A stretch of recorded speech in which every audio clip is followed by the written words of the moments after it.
মুসল্লিরা জিগায় হাফেজ তারাবি পড়ায়া টাকা নিতে পারবো কিনা, ঠিক না?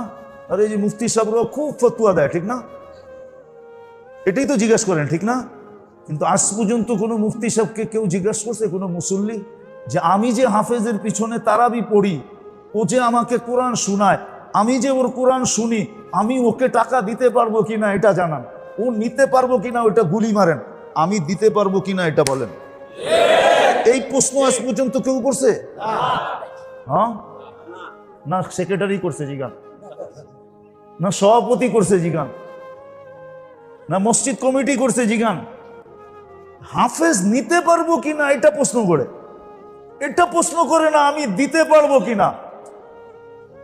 হাফেজ নিতে পারবো কিনা এটা প্রশ্ন করে, এটা প্রমাণ করে ওর ভিতরে কোরআনের আজমত নাই, কোরআনের গুরুত্ব নাই, মহত্ব নাই, বড়ত্ব নাই। ও কোরআন সম্বন্ধে কিছু জানেই না। রাগ হয় না, ও কোরআন সম্বন্ধে কোনো গুরুত্ব নাই, ও জানে না কোরআন কি জিনিস। কোরআনের মহত্ব যদি থাকতো তাহলে মুসল্লিরা হাফেজকে সোনার হার দিতে দিতে ডাইকা দিত, বলতো তুই আল্লাহর কালাম শোনাইছস, আমি তোর পিছে আল্লাহর কালাম শুনছি, তুই আমার মালিকের কালাম শোনাইছস। আগের যুগে চিঠি পড়াইতে 2-4-5 মাইলও হাইটা যেতে হইতো। যাত্রাবাড়ি আলারা ভালো মতে বোঝেন, চিনি আমরা যাত্রাবাড়ি, আমি বড় হয়েছি তো ঢাকা শহরে, যাত্রাবাড়িকে চিনি না? হ্যাঁ, আমার ওই দিনও মনে আছে কান্দে লঙ্গি আর আমি ঢাকা শহরে করতেছি।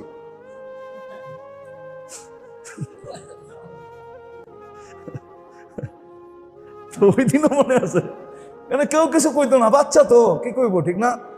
হ্যাঁ, তো যেটা বুঝাইতে চেতেছি ভালো মতে বুঝেন, কাজে দিন। কোরআনের মহত্ব আমাদের কাছে নাই, গুরুত্ব আমাদের কাছে নাই।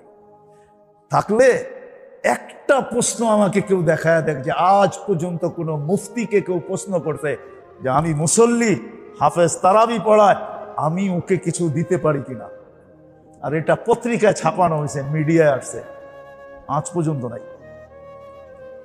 শুধু আছে কি হাফেজ নিতে পারবো কিনা, এটা আমাকে দুর্ভাগ্য আমাদের দেশে। উল্টাটা প্রশ্ন করে, সিধাটা করে না।